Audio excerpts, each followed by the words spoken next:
A Bíblia diz no livro de Lucas, no capítulo 4, nos versículos de 1 a 44. Jesus, cheio do Espírito Santo, voltou do Jordão e foi guiado pelo mesmo Espírito no deserto durante 40 dias, sendo tentado pelo diabo. Nada comeu naqueles dias, ao fim dos quais teve fome. Então, o que acontece? No capítulo de ontem, a gente viu a ênfase sobre o Espírito Santo. E agora, no capítulo 4, a gente vê que começa Jesus cheio do Espírito Santo. Cheio e guiado pelo mesmo Espírito, quer dizer, guiado pelo Espírito Santo ao deserto, durante 40 dias. Esse número 40, ele é muito importante na Bíblia, porque a gente lembra dos 40 anos que Israel permaneceu no deserto, os 40 dias de jejum que Moisés enfrentou, praticou para receber os mandamentos, né? E agora o Senhor Jesus, 40 dias sendo tentado pelo diabo. Então o diabo disse a Jesus: se você é o Filho de Deus, mande que esta pedra se transforme em pão. Mas Jesus lhe respondeu: está escrito, o ser humano não viverá só de pão. Então o diabo levou-o para um lugar mais alto e num instante ele lhe mostrou todos os reinos do mundo. E disse: eu lhe darei todo este poder e a glória destes reinos, porque isso me foi entregue e posso dar a quem eu quiser. Olha só. Quando estudamos esta passagem em Mateus, a gente vê que poderia ser um blefe, né? Ou realmente, para tentar Jesus, ele ia oferecer o poder e a glória dos reinos, das riquezas, né? Portanto, se você me adorar, tudo isso será seu. Mas Jesus respondeu: está escrito, adore o Senhor seu Deus e preste culto somente a ele. Então o diabo levou Jesus a Jerusalém, colocou-o sobre o pináculo do templo e disse: lembra que quando eu falei que vocês tinham que abrir a mente? Olha aqui como Lucas diz claramente: colocou sobre o pináculo do templo, que é o que a gente vê. O Satanás, né, o diabo, ele é um anjo, então ele tem asa. Na verdade, ele é um querubim. E ele levou o Senhor Jesus, que estava limitado como um ser humano, até o pináculo do templo. Se você é o Filho de Deus, jogue-se daqui, porque está escrito: aos seus anjos lhe dará ordens a seu respeito para que o guardem. E eles o sustentarão nas suas mãos para que você não tropece em alguma pedra. Jesus respondeu ao diabo: também foi dito, não ponha à prova o Senhor seu Deus. Tendo concluído todas as tentações, o diabo afastou-se de Jesus até o momento oportuno. Bom, eu li assim meio corrido porque a gente já estudou bem detalhado em Mateus, tá? Mas o que eu vou destacar? O ser humano não viverá só de pão, mas de toda palavra que procede da boca de Deus. O que quer dizer? Hoje em dia nós estamos vivendo uma época em que estão demonizando o pão. E Jesus é o pão da vida, o pão que desceu dos céus. E as pessoas começaram a proibir alimentos. E na Bíblia diz, Paulo fala que isso é ensino de demônios, que começam a proibir alimentos, proibir festas, proibir dias, proibir isso, proibir aquilo. Vão começar a inventar moda nos últimos dias para enganar. Então, sim, tu não vai viver só de pão. Mas tu acha mesmo que o Senhor Jesus iria se comparar a algo que não fosse bom? Eu sou o pão vivo que desceu do céu. O maná, o pão nosso de cada dia. Agora, é claro, nós precisamos de toda palavra que sai da boca de Deus. Nós precisamos alimentar o corpo? Sim. Precisamos alimentar a nossa alma? Sim. Mas principalmente o nosso espírito. Porque se tem alguém que mantém de pé o corpo e a alma, é o espírito. Precisamos nos alimentar de toda palavra que sai da boca de Deus. Por isso que nós devemos ler a Bíblia, meditar na palavra de Deus, estudar as escrituras sagradas. Assim como precisamos do pão nosso de cada dia, também precisamos nos alimentar espiritualmente. E óbvio, Jesus estava com fome, não comeu nada naqueles dias. Então, isso era uma grande tentação. A outra é essa da riqueza, da fama, do poder, que sempre seduz os homens, né? É uma grande tentação que tem a ver com o pecado, porque o pecado te faz pequeno. Então, os seres humanos se sentem pequenos, se sentem inferiorizados, porque não têm o seu lugar em Deus, não descobriram a sua identidade em Deus. Então, acreditam que se tiverem fama, se tiverem poder, se tiverem riquezas, serão importantes, serão valiosos, serão valorizados. Então, essa é uma grande tentação humana. E agora vem aquela que é te joga daqui. Que eu tenho falado para vocês que essa é uma voz do inferno, uma voz maligna. Sim, é a voz de Satanás. Te joga, né? Faz isso. Só que hoje em dia ele não vai dizer, os anjos vão te guardar ou vão evitar. Ele vai dizer, descansa, para de sofrer. Ah, tu já fez isso. Então essas vozes são vozes malignas. É um tentador. É uma tentação. Tu tá sofrendo, tu tá sozinho, tu tá cansado. E ele diz, jogue-se. Porque o que ele quer? Ele quer que tu não tenha fé. Porque se tu não tiver fé, tu não vai agradar a Deus. E se tu não agradar a Deus, tu vai ter que agradar alguém. A ti mesmo. Tu vai se tornar o teu próprio Deus, ou ele mesmo, ou o diabo. Então, o que ele quer? Que tu te perca, que tu vá para o inferno. Isso tem que ficar bem claro na Bíblia. Que todos os exemplos de quem faz isso que ele está tentando aqui, ó, se você é o filho de Deus, jogue-se daqui, está ouvindo a voz de Satanás. A Bíblia nos ensina, então aprenda que essa voz tem que ser repreendida em nome de Jesus. E como é que Jesus fez? Está escrito, também foi dito, está escrito. Então, se a palavra de Deus habitar ricamente em ti, tu vai poder responder com autoridade contra todas as tentações. E aí, não tem como, né? Eu preciso destacar o verso 13. Tendo concluído todas as tentações, o diabo afastou-se de Jesus até o momento oportuno. A gente repreende, a gente amarra, a gente expulsa, mas ele volta. Porque nós estamos no mundo e ele tem objetivos claros. A Bíblia diz, Paulo diz que nós não devemos ignorar os desígnios de Satanás. Sim, ele veio para roubar, matar e destruir. Então ele vai se afastar até o momento oportuno.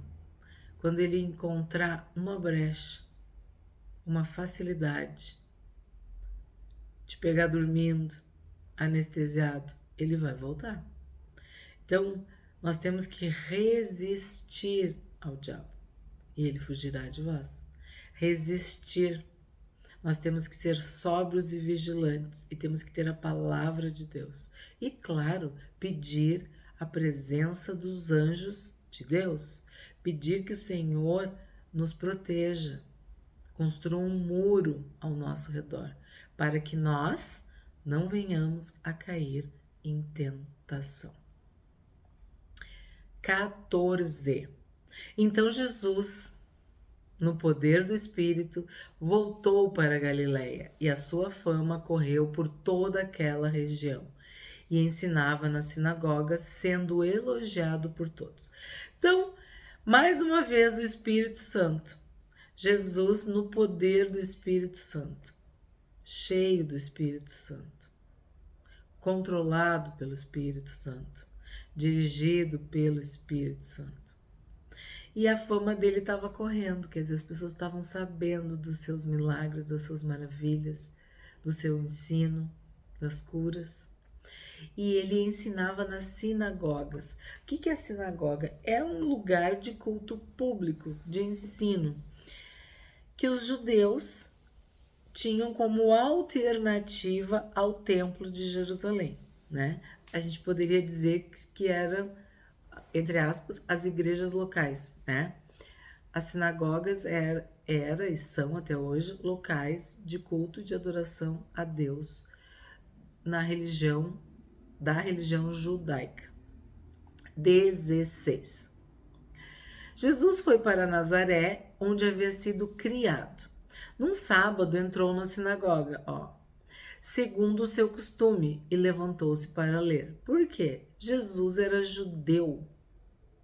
E o costume do judeu é guardar o sábado e no sábado ir à sinagoga. Então lhe deram o livro do profeta Isaías e, abrindo o livro, achou o lugar onde está escrito. É comum no culto público, na sinagoga, o rabino, o dirigente, a pessoa que está à frente, oferecer para um homem adulto visitante a leitura pública do livro, da Torá. Nesse caso era o livro do profeta Isaías. 18. O Espírito do Senhor está sobre mim, porque ele me ungiu para evangelizar os pobres, enviou-me para proclamar libertação aos cativos e restauração da vista aos cegos, para pôr em liberdade os oprimidos e proclamar o ano aceitável do Senhor. Fico muito feliz de saber que a gente estudou sobre Isaías. Se tu não sabe, nós temos vídeo no canal sobre os livros proféticos. E sim, estudamos sobre Isaías e as profecias sobre o Messias. 20. Tendo fechado o livro, Jesus o devolveu ao assistente e sentou-se. Todos na sinagoga tinham os olhos fixos nele. Então Jesus começou a dizer: hoje se cumpriu a escritura que vocês acabam de ler. Olha que incrível. O Espírito do Senhor está sobre mim, porque ele me ungiu. Então, o Senhor Jesus é ungido, é o Messias, é o profeta prometido, é o rei de Israel, é o filho de Davi. E ele disse que essa palavra tinha se cumprido. Todos davam testemunho dele e se maravilhavam das palavras cheias de graça que lhe saíam dos lábios e perguntavam: não é este o filho de José? Então Jesus disse: sem dúvida, vocês citarão para mim o provérbio: médico, cure-se a si mesmo. Dirão: tudo o que ouvimos que você fez em Cafarnaum, faça-o também aqui na sua terra. E Jesus prosseguiu: de fato, afirmo a vocês que nenhum profeta é bem recebido na sua própria terra. Sabemos que a humanidade de Jesus em Nazaré falou mais alto, mais forte do que a divindade. Eles não conseguiam ver o Messias, o Filho de Deus, porque viam apenas o filho do carpinteiro, o filho de Maria, o irmão de José, de Tiago, né? De suas irmãs, que a gente viu em Mateus e em Marcos. E o profeta não tem honra na sua casa, não é bem recebido na sua terra.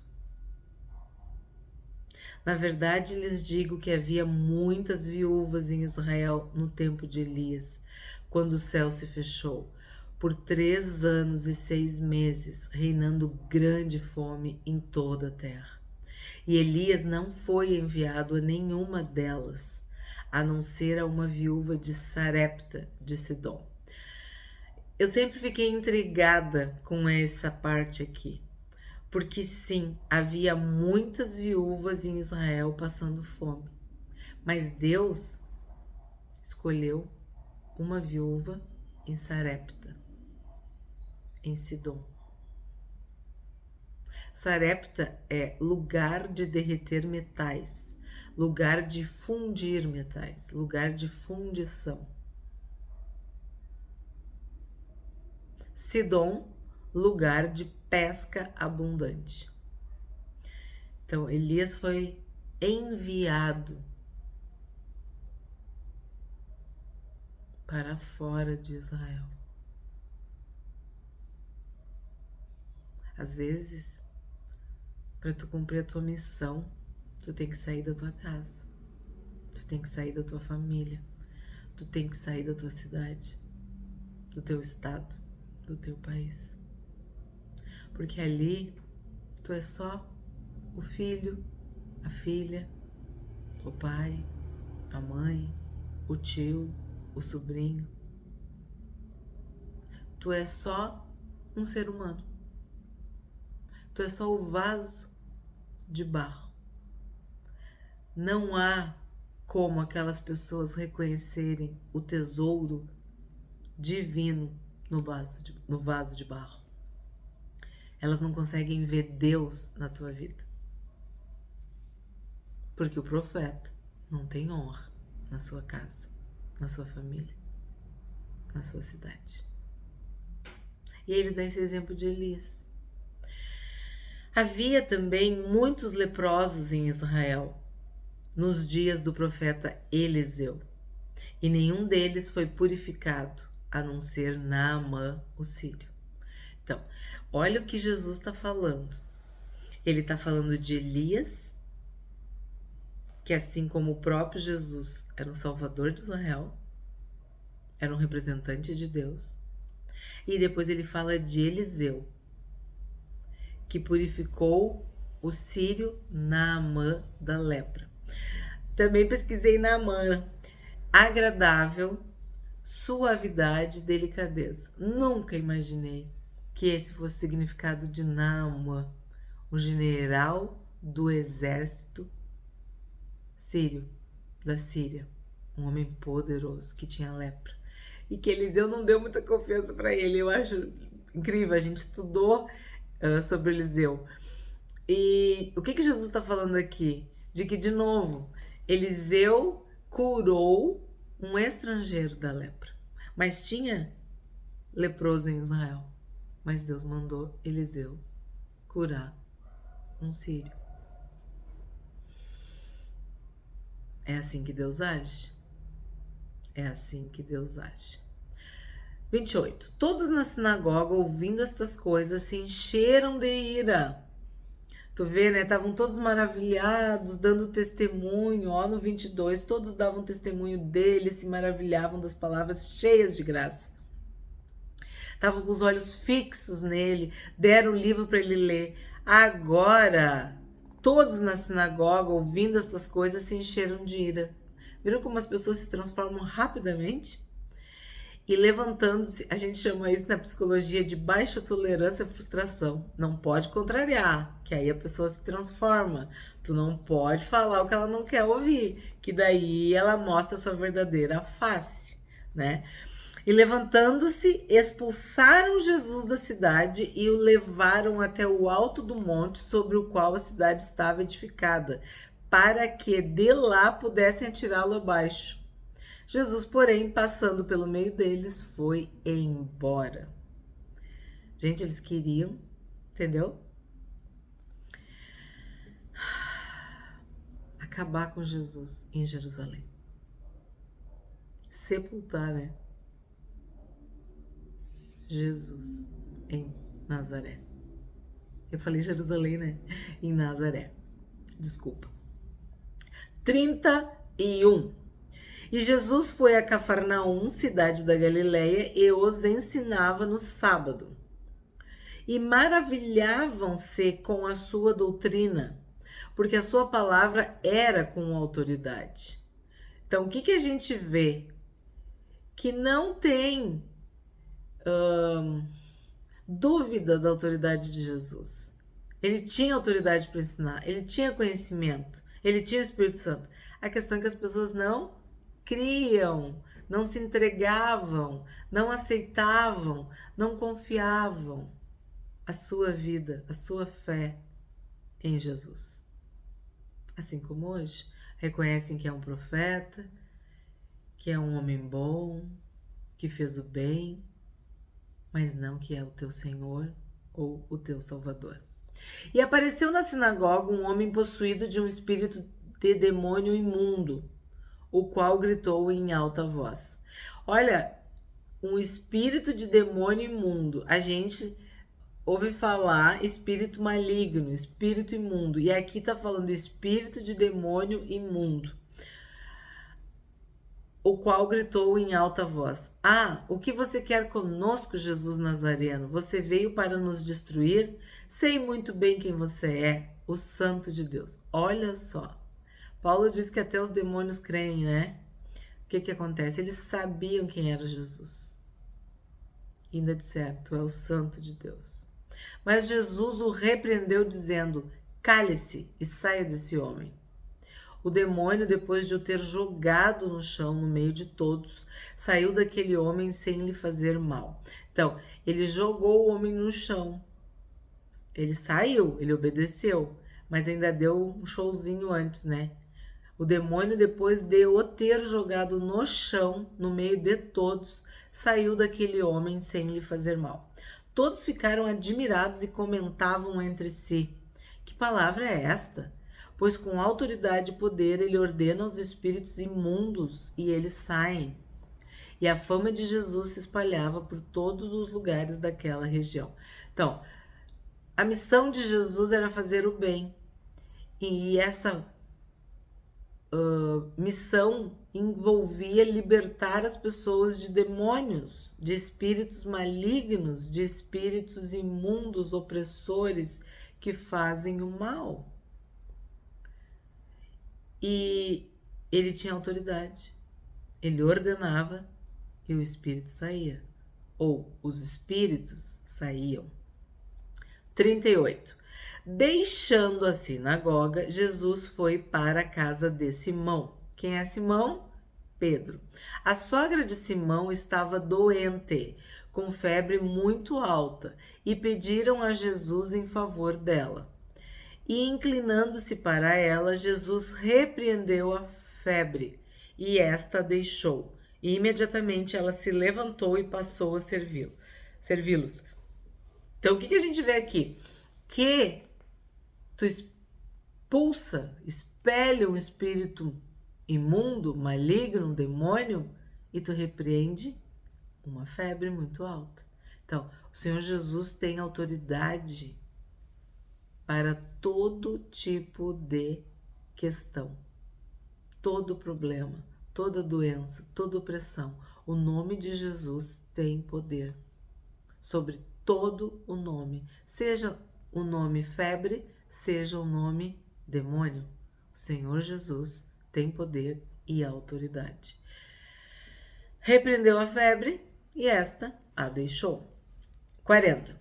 Ao pôr do sol, todos os que tinham enfermos com diferentes tipos de doença os trouxeram a Jesus. Então, o que eu tenho que falar aqui? Eu tenho que destacar diferentes tipos de doença. Porque nós, seres humanos, enfrentamos muitas doenças, muitos desafios, muitas questões. Umas mais graves, mais sérias e outras mais simples. Mas o que está dizendo aqui? Que Jesus tinha autoridade sobre todos os tipos de doença.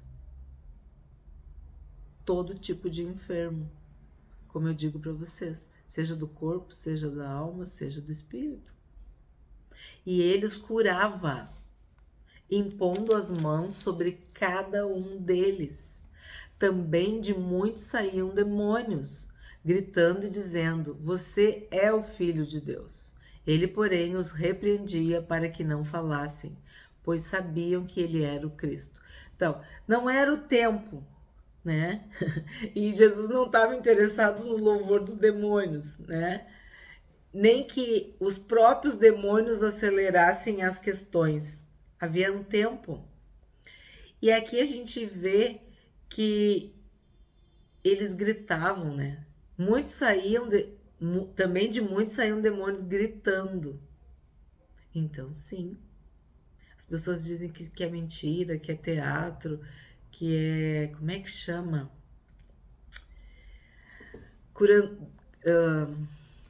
Charlatão. São charlatões, estão fazendo isso. Não, tá na Bíblia, gente. Tá na Bíblia. Tá na Bíblia. As pessoas são possuídas, são influenciadas, são tomadas por demônios, por espíritos malignos e espíritos imundos que levam a pessoa a pecar, que fazem a pessoa ficar presa, fazem com que a pessoa desça muito baixo. E Jesus liberta, Jesus salva, Jesus cura e Jesus liberta. E é isso que os evangelhos estão nos mostrando, nos ensinando.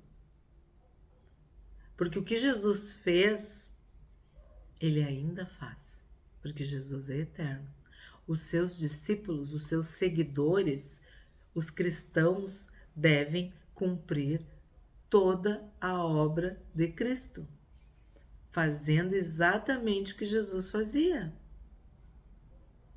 Pregando o evangelho, levando salvação, cura e libertação para as pessoas, afirmando, garantindo que as pessoas podem ser santas, viver uma vida santa, pura, irrepreensível na presença de Deus. 42. Quando amanheceu, Jesus saiu e foi para um lugar deserto. As multidões o procuravam. Foram até junto dele e não queriam deixar que ele fosse embora.